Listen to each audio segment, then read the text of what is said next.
신약성경 히브리서 10장 함께 보시겠습니다.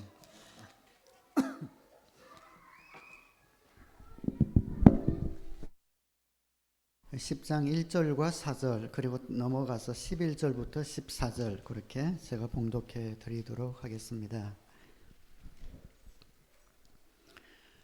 율법은 장차 올 좋은 것들의 그림자일 뿐이요 실체가 아니므로 해마다 반복해서 드리는 똑같은 희생제사로서는 하나님께로 나오는 사람들을 완전하게 할 수 없습니다. 만일 완전하게 할 수 있었더라면 제사를 드리는 사람들이 한 번 깨끗하여진 뒤에는 더 이상 죄의식을 가지지 않을 것이고 따라서 제사 드리는 일을 중단하지 않았겠습니까? 그러나 제사에는 해마다 죄를 회상시키는 효력은 있습니다. 황소와 염소의 피가 죄를 없애줄 수는 없습니다. 11절입니다.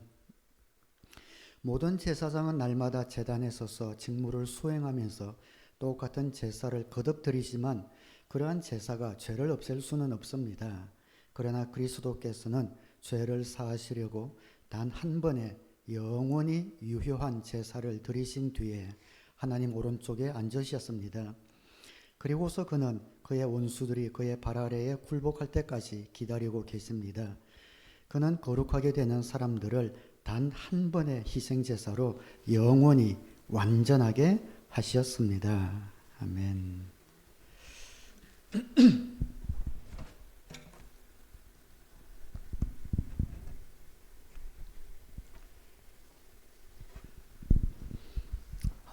히브리서 10장 1절에서 14절 가운데 중간 부분 본문은 빼고 읽은 이유가 또 중간에는 우리 예배의 자세, 헌신의 자세에 대한 내용들이 나오지만 그것보다는 오늘 한 주제만 갖고 반복해서 말씀을 좀 드리고 싶어서 이렇게 중간 본문은 빼고 처음과 마지막만 본문을 읽었습니다.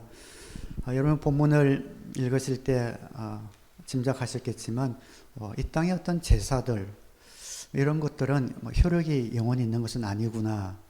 뭔가 그림자고 모형이고 모형 그런 것이고 어떤 본질적인 것, 참된 것, 어떤 실체는 여기 있는 것이 아니구나라는 것을 아마 느끼셨을 겁니다.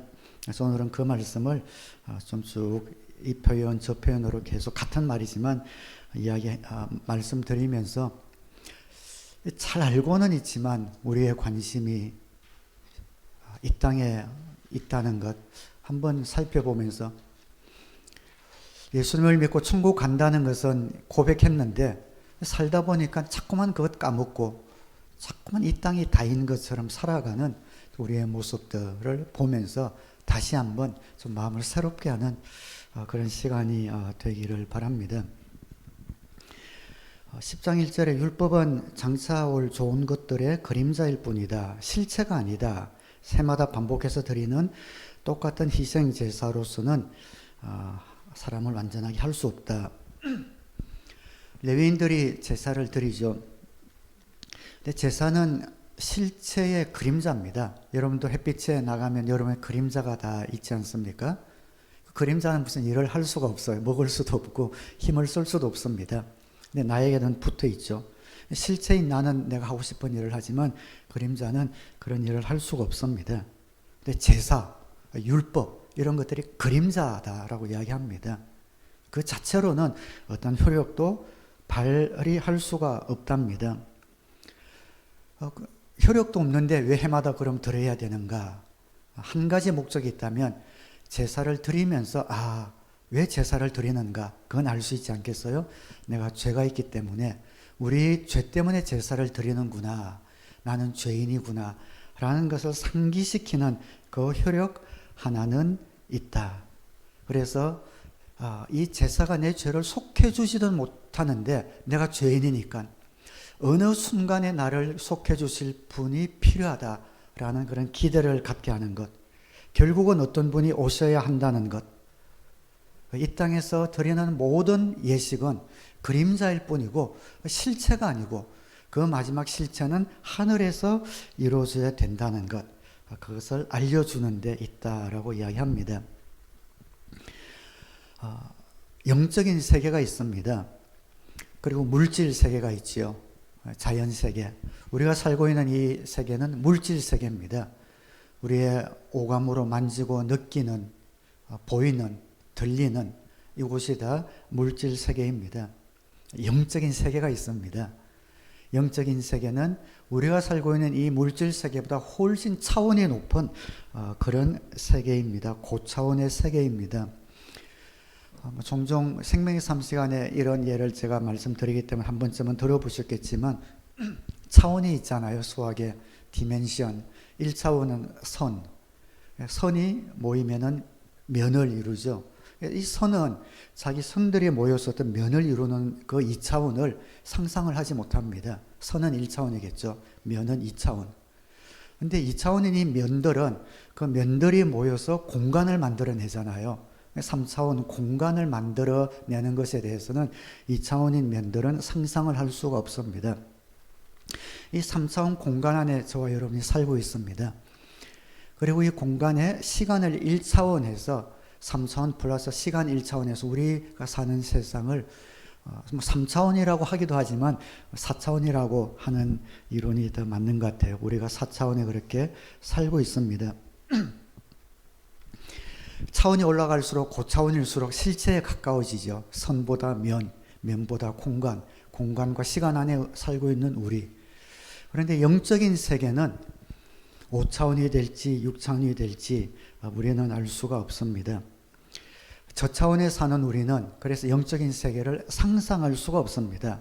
왜냐하면 상상이라고 하는 것은 자기 경험에 기초해야 되는데 이것은 전혀 우리의 경험을 넘어서는 경험해 보지 않은 세계이기 때문에 우리는 그 고차원의 영적 세계를 상상할 수 없습니다. 그래서 4차원에 살고 있는 우리는 5차원, 6차원 수학적으로 증명은 하지만 상상할 수 없는 그런 곳이 영적인 세계이고 고차원일수록 더 맞습니다. 고차원이면 고차원일수록 더 맞습니다. 왜냐하면 실체하고 더 가까워지기 때문에 그렇습니다. 그래서 우리가 가야 될 그 영적 세계는 훨씬 고차원적인 세계고 그곳이 그래서 실체입니다. 집에 테이블 위에 어항이 놓여 있습니다. 어항 안에 물고기가 있다고 생각해 봅시다. 우리가 그 어항을 보면 그 어항은 우리 집에서 어떤 장식용, 장식구의 한 부분일 뿐이죠. 그런데 어항 속에 있는 그 물고기는 그 어항이 전 우주입니다. 물고기는 공간적인 개념, 시간적인 개념이 없으면 2차원에 살고 있겠죠. 차원이 다른 그 어항 밖의 세계를 물고기는 이해할 수 없습니다. 저쪽 테이블 위에 아름다운 꽃이 놓여 있는 것,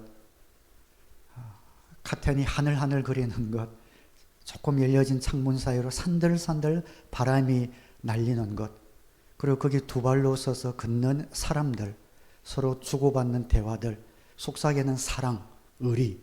이거는 물고기는 어항 속에 있는 물고기는 죽었다 깨어나도 이해할 수 없는 것이 상상할 수 없는 것입니다. 차원이 다르기 때문에 그렇습니다. 그래서 영적인 세계라고 하는 것이 바로 그런 것이죠. 영적인 세계가 진짜인데 우리가 이 우주가 아무리 광대하다라고 이야기하고 있지만 사실은 하나님 편에서 보면 이런 어항과 다름없습니다. 그리고 우리는 그 어항 속에 사는 물고기와도 같은 존재입니다. 그 영적인 세계를 우리는 상상할 수 없습니다.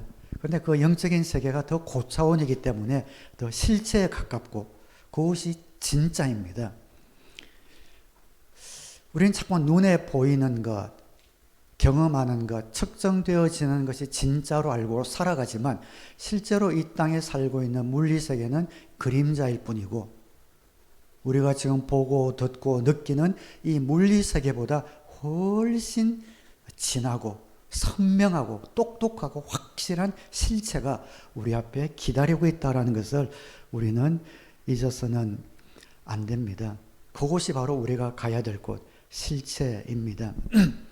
오늘 본문 앞에 8장에도 보면 그냥 제가 읽겠으면 여기 프로젝트는 없습니다. 그러나 그들은 하늘에 있는 것들의 모형과 그림자에 지나지 않는 땅에 있는 성전에서 섬깁니다. 히브리서 보면 계속 이런 말이에요. 이 땅에 있는 것들은 모형이다, 그림자다, 실체는 하늘에 있다, 이런 말씀들을 계속 하고 있습니다. 이 땅에 성막을 짓지만 그 성막은 모형에 불과하다. 모형은 실제 건축물이 어떤 것인지 보여주기 위해서 짓는 모형이잖아요. 실제로 살아가는 건물이 아닙니다. 이 땅에 살아가는 이 땅의 성막들, 우리가 살아가는 이 모든 모습들이 바로 모형이다. 앞으로 우리가 어떤 곳에서 살아야 될 실체를 보여주는 것이다. 그림자다. 그런 이야기를 하고 있습니다. 이 땅은 물질주의가 지배를 하고 있습니다. 그래서 눈으로 보이고 감각적으로 느낄 수 있고 과학적으로 측량될 수 있는 것만이 진짜이고, 영적인 세계는 허구 내지는 상상, 그 정도로 우리가 생각합니다. 그러나 우리가 살고 있는 물질 세계가 그림자이고 우리가 가야 할 그 영적인 세계가 실체입니다. 우리는 알게 모르게 굉장히 이 땅에 있는 어떤 가치관들, 물질주의에 오염이 되어 있어서 영적인 세계 하면은 그냥 상상, 허구, 이런 것만 생각하는데 완전히 성경은 반대라고 이야기를 하고 있죠. 물질주의의 대표적인 사람이 정신분석학을 개발한 프로이드 아닙니까? 프로이드 같은 사람은 신을 어떻게 정의하냐면은, 하나님은 어떤 개념으로 정의하냐면은 아버지에 대한 우리의 생각을 투영한 거다. 그래서 어릴 땐 아버지가 굉장히 커 보이죠. 그래서 어릴 때 굉장히 크게 보이는 아버지, 그 크게 보였기 때문에 큰 다음에도 크게 보였던 그 상상이 남아서 어떤 신적인 존재로 그렇게 여기는 거다, 그렇게 생각을 합니다. 무슨 말이냐면은 이 땅이 진짜고 눈에 보이는 아버지, 이 땅에 보이는 모든 물질들이 진짜고 그 물질을 투영해서 보이는 어떤 흑우, 상상 같은 것들이 영적인 세계고 신이다라고 프로이드가 그렇게 이야기를 했죠. 알게 모르게 우리가 이런 생각에 많이 오염이 되었기 때문에 이 땅에 살고 있는 이 현실이 진짜고 영적인 것은 그냥 추측이나 상상으로 우리가 생각하기가 쉽습니다. 아버지 때문에 하나님이 생긴 것이 아니라 하나님이 계시기 때문에 아버지가 생겼습니다. 하나님이 어떤 분이신가라는 것을 보여주시기 위해 실체이신 하나님이 이 땅에 부모님을 보내주셔서 하나님이 어떤 분이신가 알라고 보내주신 것이죠. 영적인 것이 실체고 이 세상의 것이 그림자입니다. 우리를 향한 그리스도의 사랑이 어떤 것인가, 이것을 보여주시기 위해서 부부를 주시고 그 부부의 사랑을 통해서 그리스도의 사랑을 알게 해주신 겁니다. 다른 말로 하면 영적인 것이 실체고 이 땅에 있는 것이 모형이고 그림자입니다. 우리가 목장에서 맛보는 즐거움, 기쁨들, 이런 것은 천국에 가면 우리가 맛보게 될 그런 기쁨의 맛보기가 바로 이 땅에서 맛보는 그런 즐거움입니다. 다시 말씀드리지만 영적인 것이 실체고 이 땅에 있는 모든 것들은 영적인 실체의 맛보기이며 그림자다. 우리가 이 땅에서 고난을 당하기도 하고 어떨 때는 고통으로 하나님과 단절되는 그런 아픔을 맛볼 때가 있습니다. 우리 삶이 아주 힘들 때 지옥 같다 이런 표현을 하죠. 그 지옥의 고통이 어떤 것인지 희미하게 이 땅 가운데서 맛보기도 합니다. 상상의 지옥이 있는 것이 아니라 지옥이 실체로 있기 때문에 이 땅에서도 그런 지옥의 맛을 보게 되기도 합니다. 이 땅에 살아가면서 우리는 영적인 실체를 간간히 경험하기도 하죠. 그러나 완전하진 않습니다. 죽음이라는 관문을 통과할 때 우리는 우리가 왔던 실체를 만나게 될 겁니다. 우리가 천국 가서 실체를 보게 되면 참 놀랄 것 같아요. 이 땅이 진짜인 줄 알고 실체인 줄 알고 살아갔는데 우리가 천국에 가서 실체를 맛보게 되면, 그래서 거기에서 우리가 사는 세계를 바라보면 비로소 그때 이 세계가 그림자처럼 느껴질 겁니다. 그곳이 실체이기 때문에 우리가 진짜처럼 살아갔던 이곳이 그림자였구나. 이 실체를 보여주기 위한 모형이었구나라는 것을 그때 우리가 느끼게 됩니다. 지금 우리가 살아가면서 희미하게 알고 있는 그 하나님, 그곳에 가면 그 하나님을 똑똑히 알게 됩니다. 이 땅 살아가면서 대강 우리가 우리 자신도 잘 모르잖아요. 대강 나는 이런 사람이 아니겠냐라고 희미하게 아는 것도 그곳에 가서 정말 자기의 있는 모습 그대로 자기의 존재 그 자체를 똑똑하게 우리가 보게 될 겁니다. 그렇게 보게 될 때 좀 놀랄 것 같아요. 내가 이렇게 귀한 존재였구나. 예수님이 피 흘려 나를 사실 만큼 내가 이렇게 존귀하고 소중한 존재였는데 그림자로 살아가면서 그것도 모르고 그렇게 외롭다고 그렇게 존귀한 존재인 걸 모르고 내가 살아왔구나라는 것을 아마 느낄지도 모르겠습니다.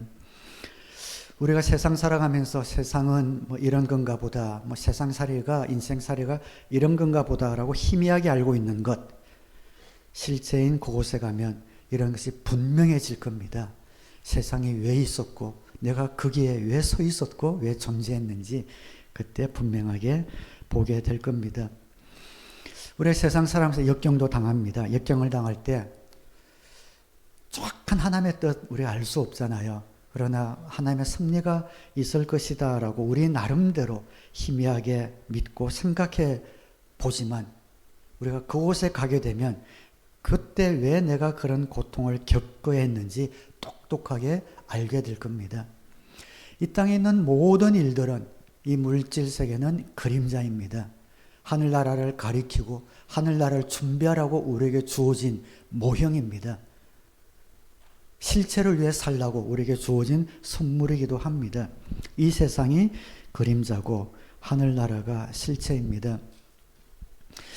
여러분 이걸 알 때에 너무 우리 이 땅 살아가면서 일희일비할 필요 없지 않겠습니까? 그림자 인생인데 우리 이 땅에도 주님께서 우리에게 주신 사명을 위해서 살아가지만 다가 아닌데 우리 그 영혼이라는 시간에 이 땅의 삶을 대비한다면 정말 순간인데 다인 것처럼 이것 놓치면 내가 망할 것처럼 이것 없으면 내가 죽을 것처럼 찡그리며 애걸복걸하며 안타까워하고 미워하며 우리가 이 땅을 살 수 없지 않습니까? 다 불타 없어질 것인데 그것 없으면 안 되는 것처럼 이것만 있으면 영원히 행복할 것처럼 우리가 그렇게 살 수 없지 않겠습니까? 이것이 그림자인데요. 모형인 걸요. 여기 아무리 우리가 영화롭고 명예롭고 물질을 누려봤자 잠깐 지나갈 겁니다. 우리의 실체는 따로 있습니다. 하늘나라가 실체고 이 땅이 그림자인데 우리는 이 그림자에 너무나 엄청나게 투자를 하고 삽니다. 이곳이 다인 것 마냥 모든 것을 쏟아붓습니다. 그러나 우리가 진리를 알 때에 이 땅은 그림자고 실체인 저곳을 준비하는 것이라는 것을 알 때에 우리 삶의 가치관이 바뀌고 우리의 삶의 모습과 행동이 그때 비로소 변화되게 됩니다. 짧은 인생을 실체에 투자하며 살아갈 수 있는 이런 지혜를 얻게 됩니다. 이 세상 살면서 맛보는 기쁨, 행복, 천국에서 맛보게 될 행복의 맛배기인 걸요. 이 세상 살면서 맛보는 기쁨들이 많잖아요. 첫사랑의 그런 희열, 첫 아기를 안았을 때 그 엄마의 그 감격, 이런 것이 천국 가서 맛보게 될 그 놀라운 기쁨의 맛보기라는 거죠. 아름다운 경치를 보았을 때 마음 가득 밀려오는 감동, 좋은 음악을 들었을 때 느껴지는 감격, 천국 가서 맛보게 될 놀라운 기쁨과 감동의 맛보기입니다. 예수님을 영접했을 때에 내 마음 깊은 곳에 느껴지는 감사, 성령 체험했을 때 느껴지는 희열, 이러한 것조차도 천국에서 맛보게 될 그 기쁨의 한 맛보기다라는 것을 우리는 알아야 합니다. 이 땅에 주신 모든 것들은 천국이 어떤 곳인지 보여주기 위해서 우리에게 주신 모형이요, 그림자요, 또한 선물이기도 합니다. 이런 의미에서 저는 우리 부모님들이 우리 자녀들에게 이러한 선한 것, 아름다운 것을 많이 맛볼 수 있도록 해줘야 합니다. 이 땅에서 아름다운 것을 맛보면 맛볼수록 천국의 맛배기이기 때문에 천국을 소망하는 기대가 커지게 됩니다. 우리의 자녀들을 키울 때에 이런 아름다운 것, 선한 것을 맛보게 해야 합니다. 저는 여기 캐나다에서 각 인종들 보면요, 어떨 때 가만히 앉아서 이런 각 인종들, 각 나라 민족들 볼 때에 막 가슴이 벅찰 때가 있습니다. 저들이 예수님을 믿는 하나님의 자녀라면 천국에서 인종과 색깔과 언어를 다 초월해서 한 목소리로 하나님 앞에 영광 돌릴 텐데, 그 아름다운 모습들이 인종의 다양한 그런 모습, 아름다운 모습을 통해서 천국의 그런 감격이 느껴져서 울컥할 때가 종종 있습니다. 아름다운 것을 보게 될 때 눈물이 날 만큼 우리 마음이 감동이 오잖아요. 천국에서 맛보게 될 그 놀라운 감격의 맛배기라는 것이죠. 그래서 아름다운 어머니의 모습, 아름다운 아버지의 모습 우리 자녀들에게 보여주셔서 우리 하늘 아버지, 하나님 아버지를 소망하게 해야 합니다. 아름다운 공동체, 서로 아끼면서 사는 이런 아름다운 공동체를 맛보게 하셔서 천국의 그 아름다운 공동체를 우리 자녀들이 꿈꾸게 해야 합니다. 매일 TV나 보고 게임하고 인터넷 하게 버려두지 말고 아름다운 것, 선한 것, 소중한 것을 경험할 수 있도록 부모님들이 도와줄 때에 천국에 대한 기대가 커집니다. 우리가 30주년 예배를 마치고 우리 목자님들 목회일기 그리고 우리 감사 나눔방에 올라온 글들 중에서 제가 마음에 참 흐뭇하게 생각했던 것 가운데 하나가 그런 고백들이 많더라고요. 우리 청년들도 그러고 교회를 그냥 다녔는데 30년 역사가 있는 교회였구나. 또 예전 창립 때부터 쭉 역사들을 보면서 이런 긴 아름다운 전통을 가진 교회에서 신앙생활을 하는 것이 감사하다. 이런 고백들이 많았어요. 그래서 그 고백을 들을 때, 읽을 때 저도 마음이 따뜻해졌어요. 이런 아름다운 공동체에 내가 서 있는 것, 그리고 지나간 우리 믿음의 선배들이 이루어 놓은 이런 믿음의 공동체에 속해 있다는 것이 자랑스럽다. 이런 고백들이 있었습니다. 이런 아름다운 공동체, 아름다운 가정, 아름다운 부모의 모습, 아름다운 신앙의 선배의 모습들을 우리 자녀들이, 후배들이 경험할 수 있도록 해서 천국에 대한 기대가 커지게 해야 합니다. 하나님께서는 맛보기로 이런 기쁨을 우리에게 주셨는데 많은 사람들이 오해를 합니다. 맛보기인데 그것이 다인 줄 아는 거예요. 그래서 그 맛보기를 계속 이 땅에서 맛보고 싶어서 이 땅에서 지속적으로 그 맛보기를 누리려고 하면은 문제가 생깁니다. 왜냐하면 하나님은 그걸 주실 때 천국에 와서 누릴 것을 맛보기로 주셨는데 이 땅에서 그 맛보기만 붙들고 있다면은 그 맛보기는 이따가 사라지잖아요. 그러니까 인위적으로 그 맛을 더 맛보려고 노력한단 말이죠. 첫사랑의 달콤함을 지속적으로 누리려고 애인을 계속 바꾸는 사람이 생기겠지요. 절대적인 아름다움을 추구하다가 미쳐버리는 예술가들이 있지 않습니까? 그 예술은 맛배기인데 그걸 인위적으로 계속 맛보려고 하다가 자신의 기도 자르고 정신도 잃고 하는 그런 예술가들이 생기는 것, 잘못 생각해서 그런 거죠. 천국에 대한 그리움을 심어주어야 하는데 지속적으로 이 땅에서 누리려고 하다가 미쳐가는 겁니다. 이런 기대를 키워주기 위해서 하나님이 맛보기를 주셨는데 인위적으로 누리려고, 그래서 쾌락을 계속 쫓아가려고 하는 대표적인 것이 중독이죠. 잘못된 것에 그냥 중독돼 버립니다. 여러분 이 땅 살아가면서 그것이 꼭 마약이라든지 도박이라든지 하는 부정적이고 좋지 않은 것에 뿐만 아니라 좋은 것이라도 이것 없으면 내가 안 되겠다라는 것이 중독이거든요. 우리 경건의 삶 책자를 쓰신 리차드 포스트의 책에 보면 그런 표현이 나와요. 어느 날 아침에 대문에 나왔는데 신문이 없더라는 거예요. 그때 이제 인터넷 시대가 아니니까 종이 신문 보던 시대였니까 신문이 없는 걸 보고 매일 아침 제일 먼저 하는 이 신문을 보는 일이었는데 신문이 없으니까 일이 손에 잡히지 않더라. 하루를 시작할 수 없더라. 그걸 느끼면서 내가 신문에 중독됐구나 라는 이 리차드 포스가 느끼고 그것을 바로 구독사에 전화를 해가지고 그 다음날로 신문을 끊었다고 합니다. 신문이든 커피든 인터넷이든 스마트폰이든 이것 없으면 내 하루를 살 수 없다. 중독입니다. 그것이 어떤 것이든 그 중독은 이 땅에 맛보기로 주신 그 기쁨을 인위적으로 지속하려고 붙들다가 생긴 잘못된 오용된 것이다라는 것을 우리는 알아야 하고 거기서 헤어나지 못하면은 폐인이 되는 거죠. 사랑하는 여러분, 다시 한번 말씀드립니다. 이 세상은 우리 집이 아닙니다. 죄 많은 이 세상은 내 집 아니네. 내 모든 보화는 저 하늘에 있네. 우리 그런 복음 속에 있지 않습니까? 우리 집은 천국입니다. 이 땅은 우리 집이 아닙니다. 이 세상은 천국을 준비하는 훈련소입니다. 저 천국을 준비하라고 8, 90년 우리에게 주어진 기회입니다. 자꾸만 이 세상을 집이라고 생각해서 고향이라고 생각해서 이 세상에서 기쁨을 누리려고 이 세상에서 인정받으려고 이 세상에서 성공하려고 하니까 무리가 오는 거죠. 여기저기 파괴가 오는 겁니다. 천국을 누리기 위한 그러한 사람을 만들기 위해서 하나님이 우리에게 이 세상을 그림자로 주셨습니다.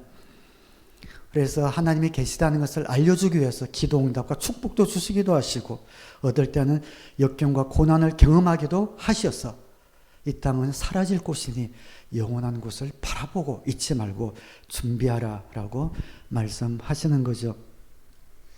이 세상은 훈련소이기 때문에 불편합니다. 아픔이 있습니다. 불편함이 있습니다.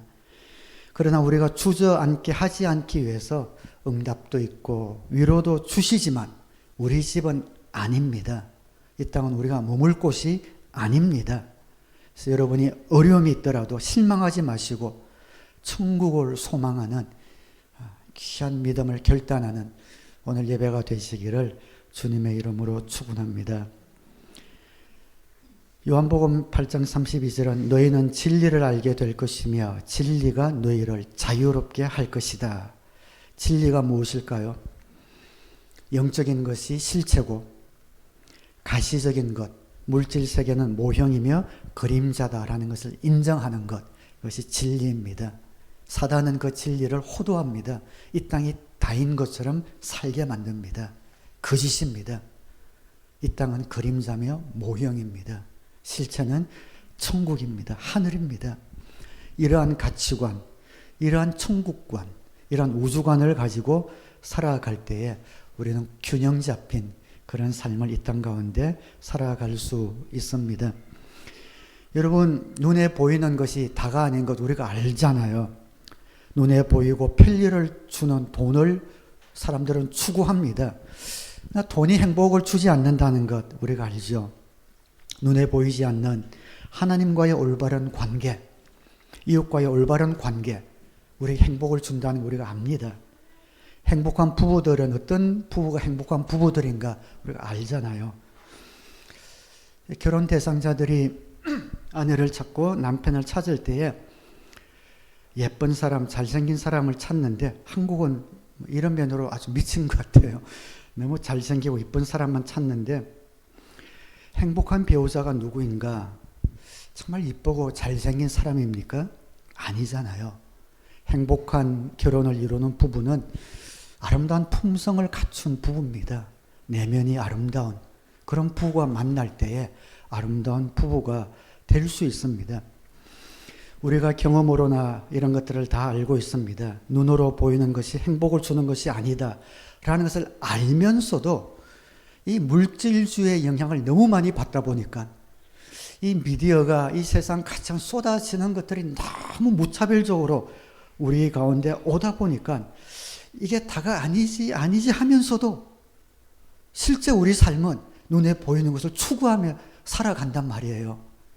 아닌 것을 아는데도 너무 그런 것이 쏟아지니까 이 속에 어울리지 못하면 합류하지 못하면 뒤처질 것 같으니까 이 눈에 보이는 것을 또 추구하면서 오늘을 살아가는 것이 우리 어리석은 인간이라는 것이죠.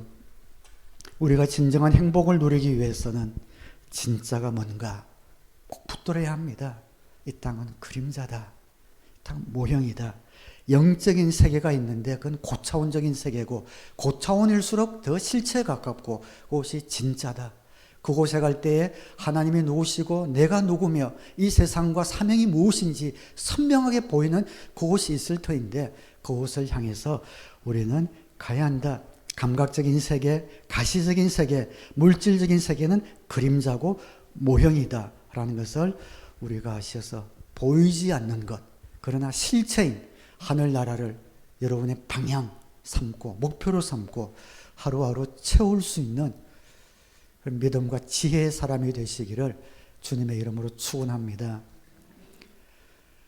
이걸 좀 잊지 말기를 바라서 오늘 제목을 수채화와 유화라고 제가 정한 이유가 거기 있습니다. 이 땅은 그림자, 수채화와 같은 곳이에요. 수채화도 물을 아주 많이 타서 그린 그림은 희미하잖아요. 흐릿하잖아요. 이 땅은 흐릿한 그림자와 같은 곳입니다. 그러나 우리가 천국에 가게 될 때, 그때는 그 유화 물감을 꼭꼭 찍어서 바른 것과 같은, 똑똑하게 보이는 유화와 같은 실체를 만나게 될 것입니다. 여러분이 오늘 설교를 듣고 다른 건 생각나지 않는다면, 이 땅은 수채화 같은 흐릿한 곳이다. 선명하고 똑똑하게 보이는 실제 유화와 같은 곳이 천국이다. 그것만 좀 기억해도 좋을 것 같습니다. 그런 마음을 가질 때 우리는 끝을 내다보는 삶을 살게 됩니다. 모든 것에 시작이 있고 끝이 있습니다. 나의 삶의 시작과 끝을 통해서 나는 우연히 존재하는 존재가 아니구나. 나의 시작을 만드신 분이 있고 나의 끝을 주장하는 분이 계시는구나. 생명의 근원이신 하나님을 알게 됩니다. 삶의 끝을 내다볼 때에 이 세상에 잠시 머무는 제한된 존재구나라는 것을 깨닫게 되고, 주어진 기간 동안에 하나님의 목적에 맞는 삶을 살 결심을 하게 됩니다. 이 땅이 실체가 아니라 끝이 아니라 그림자에 불과하다는 것을 알게 될 때에 우리는 우리의 삶의 끝을 내다볼 수 있게 되고, 그때 비로소 어떤 삶을 살아야 할지가 그려지게 됩니다. 삶의 끝을 바라볼 때에 우리의 삶의 폭은 넓혀지고 깊어집니다. 우리의 삶의 끝을 바라볼 때 우리는 우리의 삶을 함부로 살지 않게 됩니다. 하나님 앞에서 조심스럽게 그리고 진지하게 생각하며 살게 됩니다. 삶의 끝에 남는 것은 아무것도 없습니다. 지금 여러분이 중요하게 여기고 붙들었던 것들이 삶의 끝에는 아무것도 아닐 수 있습니다. 삶의 끝에 남는 것이 아무것도 없음을 내다볼 때에 욕심 부리지 않고 살게 됩니다. 헛된 욕망이나 야망에 사로잡히지 않게 됩니다. 삶의 끝이 있다는 것을 알고 내다보며 살아갈 때에 중요하지 않은 것에 우리 삶을 낭비하지 않게 됩니다. 사람들과의 관계도 언젠가는 헤어짐이 있다라는 것을 내다볼 때에 지금 주어진 만남의 기회가 얼마나 소중한가라는 것을 알게 되고 정성을 쏟게 됩니다. 우리가 우리의 삶의 끝에 하는 질문은 얼마나 성공했느냐? 아닙니다. 얼마나 가졌느냐? 하는 것 아닙니다. 삶의 끝에서 우리가 받는 질문은 하나입니다. 하나님 앞에서 어떤 삶을 살았냐? 너에게 주어진 삶을, 그 삶의 기회를 어떻게 사용했나? 이 두 가지일 것입니다. 하나님 앞에서 올바르게 살고 우리의 삶의 기회를 유익하게 사는 것은 어떤 삶일까요? 한마디로 표현하면 사랑하는 삶입니다. 삶의 끝에 남는 것은 사랑했던 삶, 이것 하나 남습니다. 가족을 사랑하고 이웃을 사랑하고 하나님을 사랑했던 삶의 흔적만이 우리 삶의 끝에 남게 될 것입니다. 눈에 보이는 외형적이고 물질적인 것들은 우리 삶의 끝에 다 사라집니다. 우리의 삶의 끝에 남는 것들은 하나님 나라를 위해서 우리가 살아가고 영원한 것을 위해 드렸던 그 흔적이 남겠죠.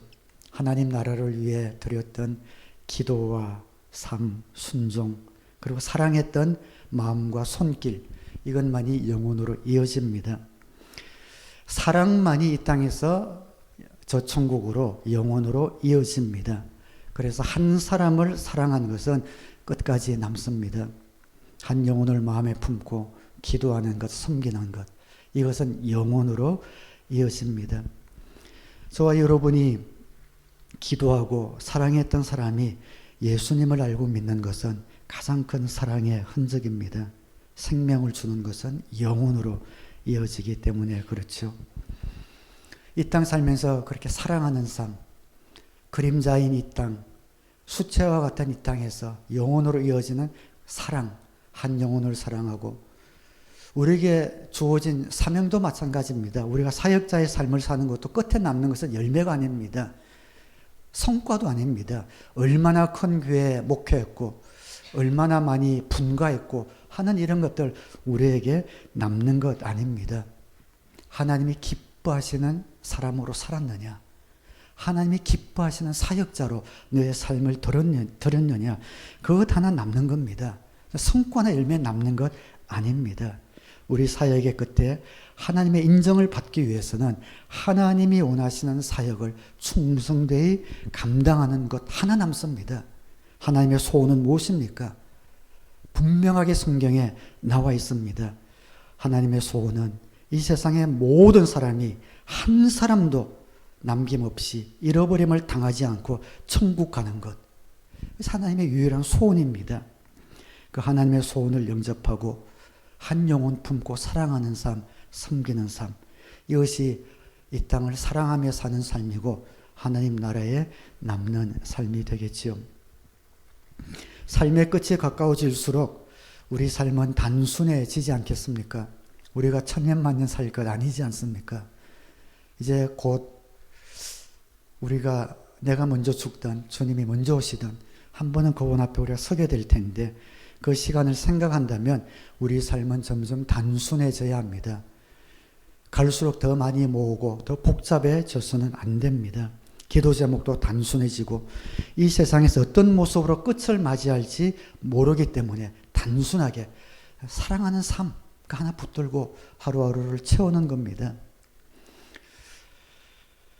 저는 기도 제목이 있다면, 올해 평생 기도 제목이 있다면은 주님 만나는 그 시간까지 질병으로 방해받지 않고 마지막까지 기도와 사랑의 자리를 지키다가 삶을 마치게 되는 것, 그것이 개인적인 바람이기도 합니다. 그리스도인은 삶의 끝을 알 뿐 아니라 영혼을 내다보고 사모하는 사람이겠죠. 이 땅은 끝이 있습니다. 고차원적인 영적 세계가 실체입니다. 모형과 그림자와 수채화 같은 이 세상이 다인 것처럼 살아왔던 그 끈들을 이제는 살짝 놓으시고 영원한 것을 위해서 한 영혼을 마음에 품고 사랑하며 섬기기로 결단하는 귀한 은혜가 저와 여러분들에게 있게 되기를 우리 주님의 이름으로 축원합니다. 기도하겠습니다.